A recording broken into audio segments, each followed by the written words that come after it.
अखिल जी, आप इसे शुरू कर रहा हूं क्योंकि आप तो डीजी रहे हैं सिग्नल के रेलवे में। अखिल जी, आपको क्या समझ में आ रहा है, ये कैसे हो गया ये इतना बड़ा हादसा? देखिए, इसकी एग्जैक्ट कॉज तो पता चलेगा जब इसको डिटेल इन्वेस्टिगेशन होगा। रेलवे में इस टाइप के एक्सीडेंट्स के लिए एक कमीशन ऑफ रेलवे सेफ्टी है, जो कि मिनिस्ट्री ऑफ सिविल एविएशन के अंतर्गत काम करता है, इसलिए कि वो इंडिपेंडेंटली काम करे। तो डिटेल तो वो ही बता पाएंगे, पर अभी प्राइमा फेसी जो वहां से खबर आ रही है कि ट्रेन के लिए मेन लाइन का सिग्नल दिया था और ट्रेन अपने फुल स्पीड पे लूप लाइन में चली गई।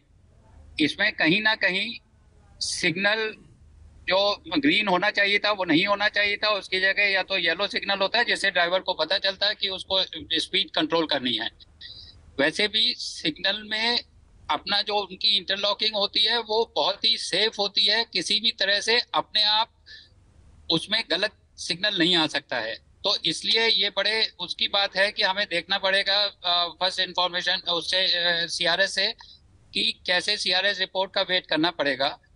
अ, ये जरूर लगता है कि इसमें सिग्नल गलत लाइन पे आया है, कैसे आया है इसका पता करना पड़ेगा।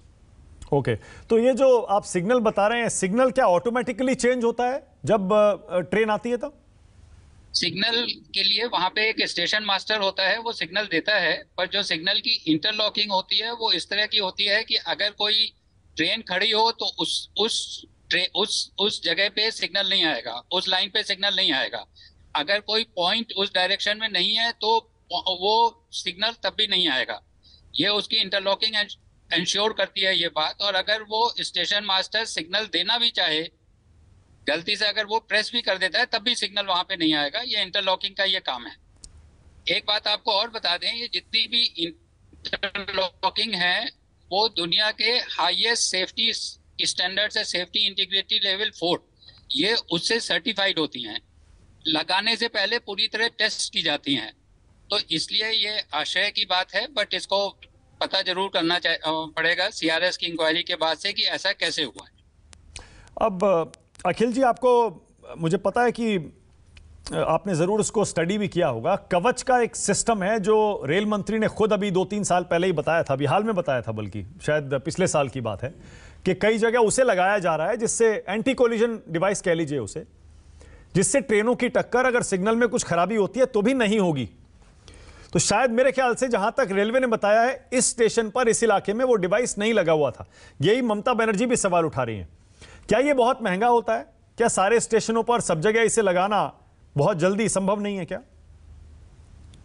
देखिए, अभी जो कवच एक इंडिया में डेवलप हुआ है उसका नाम है एंटी कोलिजन डिवाइस या anti automatic train protection system. Indian companies ने आरडीएसओ जो रेलवे की रिसर्च एंड डेवलपमेंट विंग है उनके साथ डेवलप किया है। उसका ऑलरेडी जो काम चल रहा है वो दिल्ली से बॉम्बे और दिल्ली से हावड़ा वाले रूट में चल रहा है 3000 किलोमीटर में। और उसको ये उम्मीद की जाती है कि जल्दी लग जाएगा। एकदम से ये सोचा जाए कि वो पूरे जो रेलवे का नेटवर्क है 65,000 किलोमीटर में एक साथ लग जाएगा, इसमें शायद थोड़ी सी दिक्कत हो सकती है।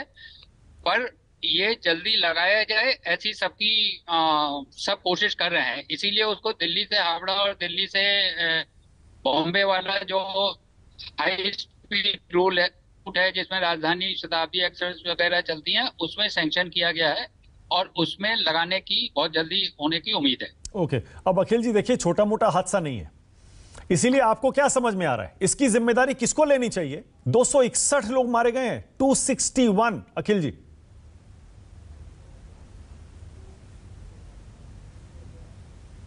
अखिल जी सुन पा रहे हैं? नहीं, हम आपको जी ये कहना चाह रहे हैं कि जी। ये कहना बहुत मुश्किल है कौन जिम्मेदारी ले या कौन नहीं ले, पर ये बिल्कुल अनडाउटेडली ये एक्सीडेंट बहुत बड़ा है। 261 लोगों की जान गई है, 900 लोग इंजर्ड हैं। और ऐसे एक्सीडेंट्स रेलवे में इस तरह की चीजों को अवॉइड करने के लिए we keep taking regular action. But ये हुआ है, उसी समय दूसरी तरफ से एक गाड़ी आ गई जिसकी वजह से ज्यादा लोगों की जानें गई हैं। और क्योंकि दूसरी तरफ से भी एक मेल एक्सप्रेस ट्रेन आ गई थी। ओके, संजय।